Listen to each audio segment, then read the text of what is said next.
Donc je suis Étienne Snook, je suis directeur de recherche au CNRS, au CEMES à Toulouse, donc dans ce laboratoire au bord du canal que les Toulousains connaissent sous l'appellation de la boule. Alors dans cette boule, il y a un ancien parce qu'il était démonté, microscope électronique à transmission à très haute tension qui était construit donc à la fin des années 50 par le professeur Dupouille, et la seule chose que l'on a gardée de ce microscope, c'est cette partie qui est la partie accélérateur, qui permet d'accélérer les électrons qui sont émis tout en haut là, par une petite pointe en tungstène chauffé, et ces électrons sont accélérés au travers de cette colonne jusqu'à des tensions d'accélération de 1,2 million de volts. Et ensuite, et c'est la partie que l'on ne voit pas et que l'on ne verra plus parce qu'on l'a démonté il y a quelques dizaines d'années déjà, il y avait le microscope en tant que tel, qui est donc un assemblage de différentes lentilles qui permet de focaliser ces électrons sur un échantillon mince, et de regarder à travers cet échantillon l'interaction entre les électrons et ce matériau qui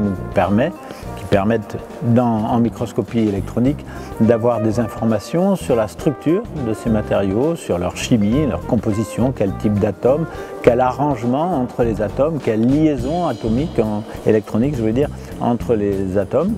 Et c'est ce qui se passe dans un microscope électronique. Au CEMES, il y a beaucoup de microscopes, il y en a 7 au total, et celui que l'on a vu précédemment, c'est un microscope, le dernier arrivé au CEMES, qui est aussi un microscope unique au monde,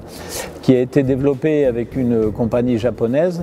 pour répondre à des spécificités dont nous avons besoin pour mener à bien nos recherches au CEMES, qui permet, de la même manière de ce dont j'ai parlé précédemment, de regarder avec une bien meilleure précision l'organisation atomique, puisqu'on peut avoir des résolutions, c'est-à-dire des détails de l'ordre de 0,8 angstrom, c'est-à-dire en dessous de l'angstrom, d'avoir une résolution donc spatiale de cet ordre-là,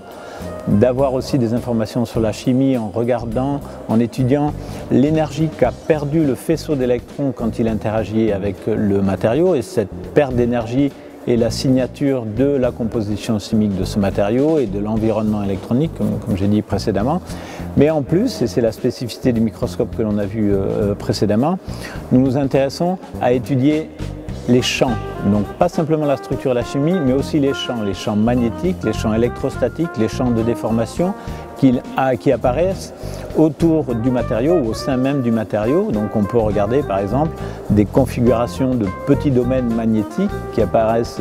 dans des nanoparticules magnétiques ou bien dans des disques durs utilisés dans des ordinateurs par exemple. Et on étudie ces champs, donc même plus maintenant la structure, par des techniques très particulières, ce sont des techniques d'interférométrie. Donc on fait venir interférer le faisceau d'électrons avec un autre faisceau d'électrons passé dans le vide, qui n'a pas interagi, et ces techniques interférométriques qui sont de l'holographie, mais de l'holographie avec des électrons, donc de l'holographie électronique. À partir de ces techniques en holographie, on peut avoir accès à ces champs, et ça c'est une spécificité du laboratoire. Alors l'intérêt de la microscopie électronique, c'est justement d'aller regarder la structure des matériaux qui entrent dans la fabrication de plusieurs choses, qui vont du transistor que vous avez dans les processeurs de votre téléphone portable, dans votre télévision, de votre ordinateur évidemment, et d'essayer de les optimiser en modifiant justement leur structure, en modifiant les types d'atomes qui rentrent dans les composés dont je parle, de façon à trouver d'autres propriétés parfois, améliorer les propriétés existantes la plupart du temps, et c'est bien ça l'objectif.